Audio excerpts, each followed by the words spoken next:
Hi everyone and welcome to this do-it-yourself scratching card video. Do you remember these times back at school, and I hope you did this at school as well, when you learned how to create these scratching papers? Version 1, which was the one that I learned at school, was having any sheet of paper, putting color in random shapes and colors onto it, letting it dry, putting the wax of a candle over it, just scratching it over the paper to have it covered with wax all over, and adding the black layer over it, which was just ink and a drop of dishwashing soap to make it combine with the wax. So we added this last layer over it, let it dry, and then it was ready to be scratched whatever shape and form you want into it. We at least did learn this at school, and I want to try if there is a more adult, grown-up, and of course simpler version to do this, and so I tried myself what I can do. The materials that I've used you can see here in the video. This was at first just simple Christmas packaging paper, which you can get everywhere at this time of the year.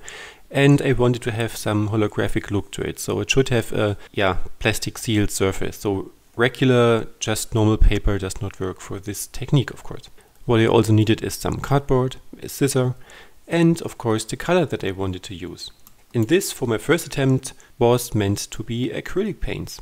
The idea that I had in mind is to create more or less a Christmas card or a thank you card, which you can get into your commissions, or just a little name tag to add to your package, which you're going to give away at Christmas, or whatever reason you will find to use these.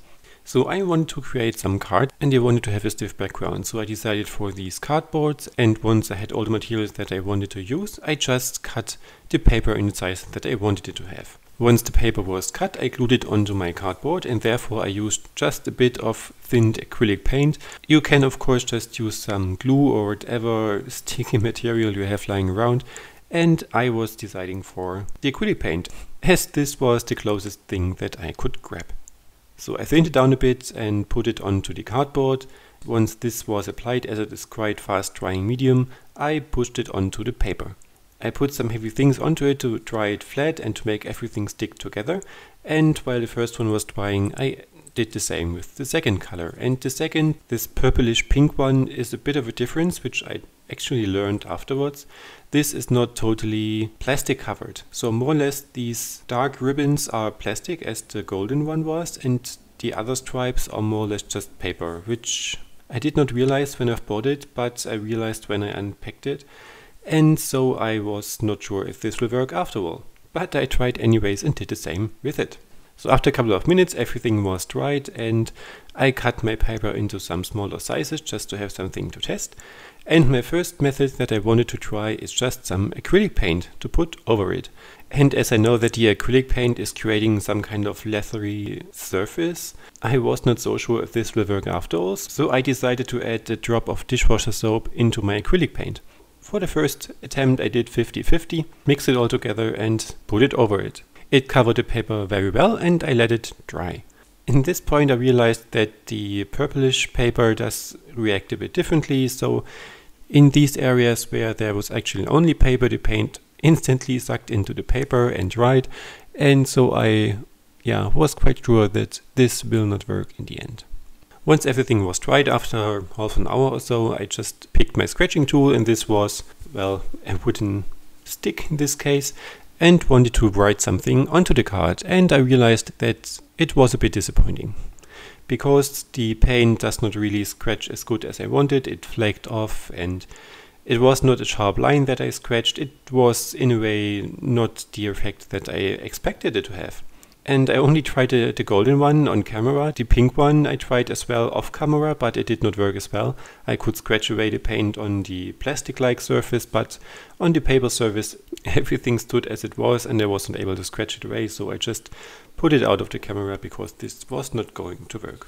Well, after all it did not work as planned, and so I decided, okay, what will happen if you add just the acrylic paint without any dishwashing soap? And I tried it again, let it dry, and scratched it, and the same effect. So actually it is not possible to have the acrylic paint do what it was supposed to do, and this, as I've learned later, because I've tried this again on another kind of paper, this depends a bit on the paper that you have, the surface of the paper that you have. So mine was completely flat, even and yeah, plastic-like, and so the color could not really grab onto the paper that much. If you have a paper that is a bit more sticky but still having this plastic finish, it will work better. I can't really tell what the difference is. I just got myself another brand of package paper and it worked better with this one, although it looked the same, but the paint did not flake off that much, so perhaps it is a bit more experimental. But I wanted to continue experimenting, and so I decided finally what would happen if I just add a small layer of oil paints onto it. Yes, I know it was supposed to dry a bit slower, so I had more time needed to actually do the project. But I thinned down my regular oil paint and I used a black one. You can use whatever color you want. And I thinned it down with just some paint thinner to make it a thinner film and to make it dry a bit quicker. If you do this, of course, choose a somewhat darkish color, so a dark blue, a dark red or black, just to have the contrast to the paper. If you have a golden holographic shimmering paper and use a white coat of whatever color you have available over it, then the scratching effect will not look as popping as you have a dark color. So the darker the color, the better it looks in the end. So when I've applied the oil color, it really sticked well to the paper and I had to let it dry until the next day just to make sure that it works. And when I scratched this one with the oil color and the same wooden stick that I've used before, everything worked brilliantly. It just scratched the paint from the areas that I was scratching, no flaking off, no peeling off, everything looked awesome. And probably you could also do this while the acrylic paint is wet. I've not tested this one, and let it dry scratched. This might work as well. But overall this kind of worked. In the end, what I've noticed with any of these methods, the whole project itself was a bit fragile. So I really had to be really careful not to scratch with my fingernail or whatever over the paper, because this would have scratched the paint away. Basically, I could have sealed it with a varnish or something to protect it a bit more, but this was again a bit too complicated. So as I wanted to make a simpler version, although the only paint method was a bit simpler than the ink version I've learned in school, but having to varnish it in the end is again a bit more complicated than I wanted to do. So yeah, I'm not really sure what your preferred method is. If you have another solution how you can make these, if you have tested something else out or whatever you might have learned differently in school than we did, just please write in the comments and help us all out if we want to make these for Christmas or for thank you cards. I hope anyways this video was fun for you to watch and will give you some more tips what you can do to create beautiful little cards for your Christmas presents or your commission giveaways. I hope this video was of any good for you and you liked it. If you did, please thumbs up on this video, and if you're new to my channel, please subscribe. And I would love to see you next video. Have a great day. Bye bye.